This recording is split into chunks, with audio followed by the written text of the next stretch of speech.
양소영 변호사의 상담소 양담소를 찾아주신 여러분 환영합니다. 양소영입니다. 450억 원대 자산가이자 알츠하이머성 치매를 앓던 A씨가 뇌경색으로 쓰러졌습니다. 연락을 받은 장남 부부가 달려갔지만 A씨의 넷째 딸이 오빠 부부를 가로막았습니다. 다른 가족들의 접근을 차단했죠. 게다가 넷째 딸은 다른 가족들 몰래 아버지와 이미 후견 합의를 한 뒤 부동산 일부의 소유권을 본인에게 이전을 했습니다. 알고 보니 아버지는 후견 계약을 체결할 때도 병원에서 나가지 않은 상태였다는데요.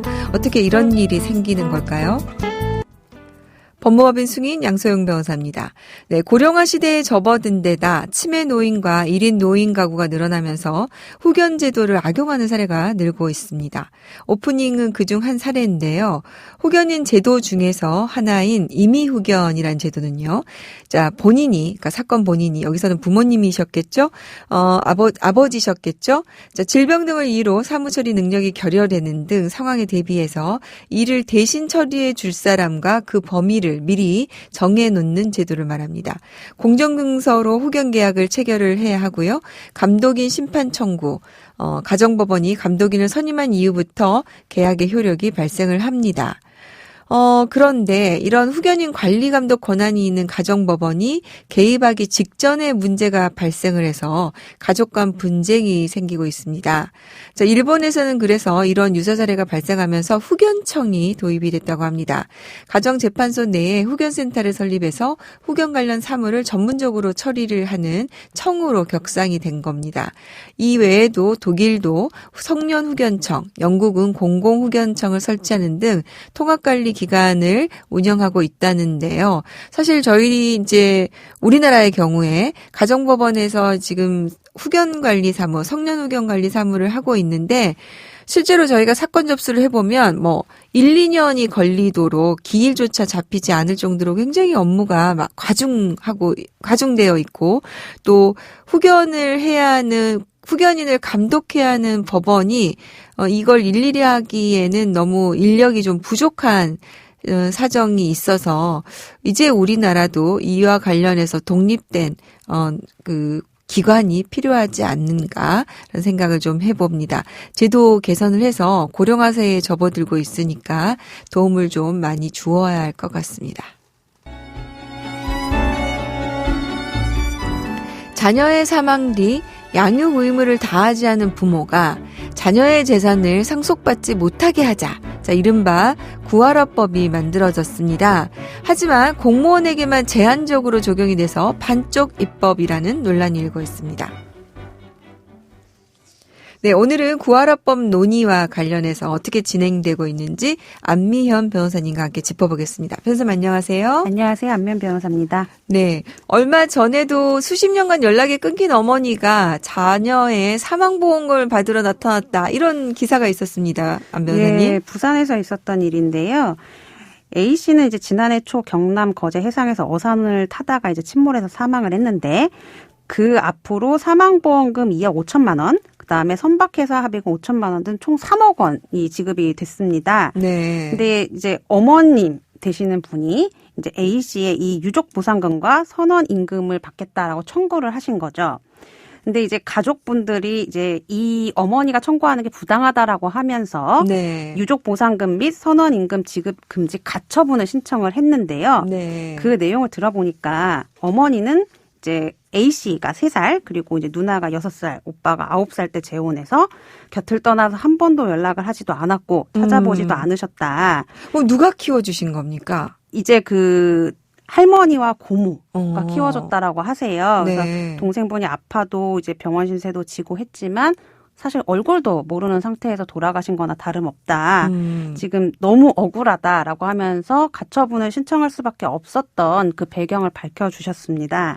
아니 54년 만에 나타나신 겁니까? 네, 그렇다고 하네요.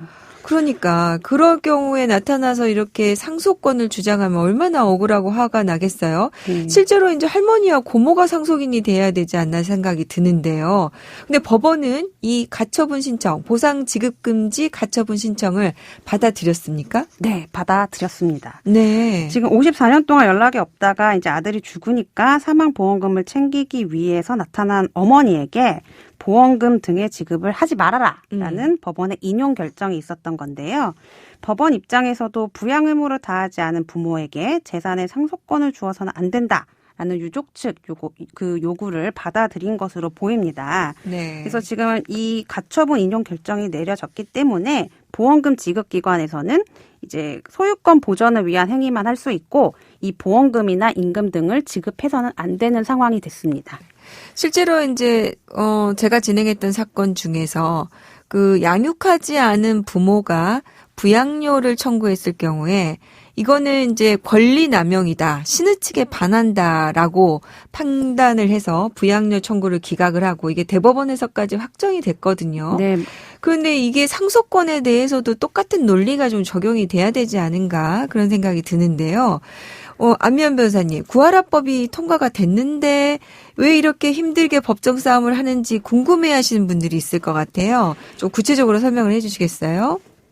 네, 구하라법이 공무원에 한해서 제한적으로 적용되도록 수정되어서 통과가 됐기 때문에 지금 반쪽짜리 입법이라는 평가를 받고 있는데요. 현재 2021년 6월부터 시행 중인 그 공무원 재해보상법과 공무원 연금법에 따르면 그 사망하신 분이 공무원이나 공무원이었을 경우에 그 양육 의무나 책임을 다하지 않은 부모가 연금의 지급을 청구를 했을 때 그 공무원 재해보상연금위원회에서 그 연금을 지급할지 아니면 지급한다면 뭐 어느 정도 비율로 감액 조정을 할지를 결정을 해서 그 연금 지급을 아예 안 할 수도 있고 아니면 그 감액할 수도 있게끔 그렇게 법이 조정되었습니다. 아, 네. 그럼 그 판단을 인사혁신처에서 결정을 하는군요. 네, 인사혁신처의 공무원 재해보상연금위원회에서 결정을 하게 됩니다. 그러면 이 결정에 대해서 불복을 할 경우에 뭐 다시 소송으로 가게 됩니까? 뭐 재심을 청구할 수도 있고 행정소송을 제기할 수도 있는데 아직까지 여기에 대한 뭐 구체적인 사례가 쌓이지는 않은 상태입니다. 일단은 어쨌든 이런 그 부모가 상속을 못하도록 하는 제도가 만들어졌다는 게 의미는 있습니다. 자, 이런 절차가 조금 다 확장이 돼야 될 것 같은데요. 그러면은 다시 보완된 구하라법이 개정안이 지금 또 국회 통과를 기다리고 있다면서요? 네, 지금 그 사실 국회 통과를 기다리고 있는 구하라법은 그 1004조에 지금 그 자녀를 양육하지 않고 부양 책임을 다하지 않은 직계 존속에 대해서 상속권을 박탈을 하자라는 취지로 이제 올라와 있는데요. 그 구체적인 내용을 좀 살펴보자면 뭐 부양 의무를 현저히 게을리했다거나 자녀에 대한 폭행이나 상해로 뭐 유죄 판결을 확정받았다. 내지는 양육비해법상 양육비 채무자 등에게 이제 상속권을 인정하지 말자 이런 내용으로 구성이 돼 있습니다. 네, 그러니까 부양 의무를 안 했거나 어쨌든 아동학대가 있는 사람 이런 부분에 대해서는 상속권을 박탈하자 이런 내용입니까? 네, 상속권 결격 사유를 포함시키자는 거죠. 그 내용들을. 네. 그러면 이제 아예 상속권이 발생하지 않는 그런 개정안이군요. 구하라법 통과가 근데 자꾸 미뤄지는 이유가 뭘까요? 지금 그 내용은 비슷하지만 지금 구하라법의 내용과는 좀 방식이 다른 법무부의 상속권 상실제도 개정안도 지금 국회에 계류돼 있기 때문에 이 점 때문에 지금 완전한 입법이 안 되고 있는 게 아닌가 저는 그렇게 생각합니다. 네. 그러면은 그게 지금 구하라법과 법무부의 안은 어떤 차이가 있습니까? 구하라법의 경우에는 그 양육 의무나 부양 책임을 다하지 않은 부모가 자녀가 사망하게 되면 재산을 상속받을 수 있는 자격이 원래부터 없는 게 됩니다. 상속권 결격 사유에 해당이 되니까요. 근데 법무부의 상속권 상실 제도는 좀 다른 게 일단은 상속권은 있지만 자녀가 자신이 사망하기 전에 양육하지 않은 부모를 상대로 재판을 청구를 해서 부모의 상속권을 결격해달라라는 청구에 승소를 해야지만 상속권을 이제 결격 사유에 해당이 되는 거죠. 네.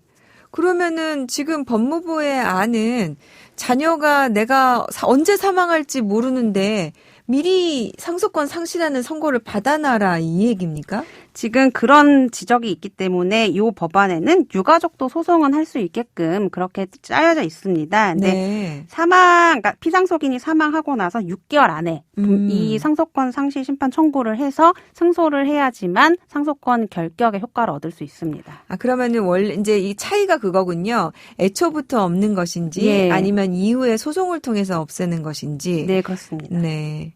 저희가 기사 나올 때마다 참 안타깝고 그런 생각이 듭니다. 네, 더 많은 피해자가 나오기 전에 국회에서 개정을 좀 서둘러 주셨으면 좋겠군요.